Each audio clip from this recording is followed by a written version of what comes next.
He turns 80 this Sunday.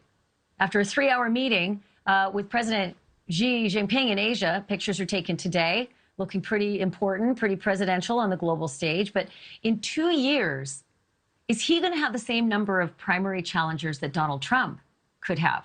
I want to bring in Bruen. He is the president of the Global Situation Room, and he worked in the Obama White House. Nice to have you, Brett. Thanks so much for being with me. Let me play something that happened just over the weekend. The former Speaker of the House, Paul Ryan, Republican Speaker, had some pretty choice words for Donald Trump.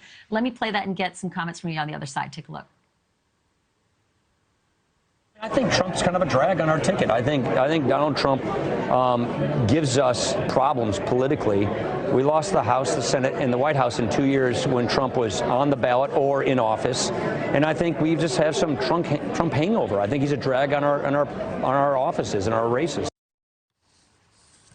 So that's what I keep saying. Whenever I see these big names coming out and, going after Trump, and Mike Pence, in that ABC interview, I keep thinking, how could Trump possibly think he could win the nomination? Is there a path for him? Well, it's interesting. I'd like to pick up on something that Monica raised at the end of your interview with her, which is this stale factor.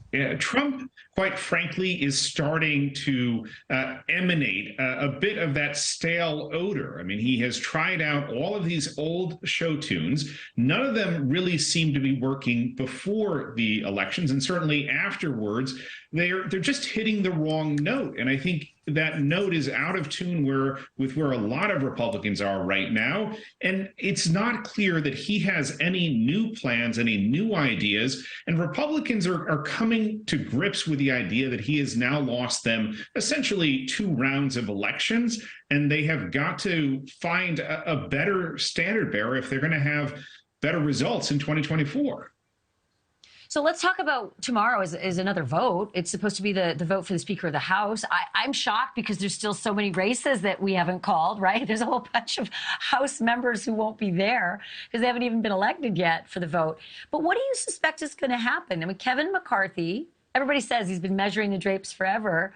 But now you have these challengers. Andy Biggs just announced exclusively in the Hill that he's going to throw in his hat. People whisper about Steve Scalise. Do you think he can eke through a win on this? Well, Ashleigh, you'll recall the last time that Kevin McCarthy came painfully close to the speakership, and he almost seems something out of a rom-com where he gets to the prom, but he doesn't win the prom king title. And I think that's what, unfortunately, is likely to play out next. I mean, there's talk that the solution to all of this may actually not be Steve Scalise, may not be another Republican, but in fact, some Republicans switching over to back a moderate Democrat because they simply are not going to be able to coalesce within the Republican caucus around any one candidate. I think there's just too many factions and too much in the way of division at the moment. I have about 30 seconds left, but I've got to ask you about Mitch McConnell. Is he safe where he is as the minority leader?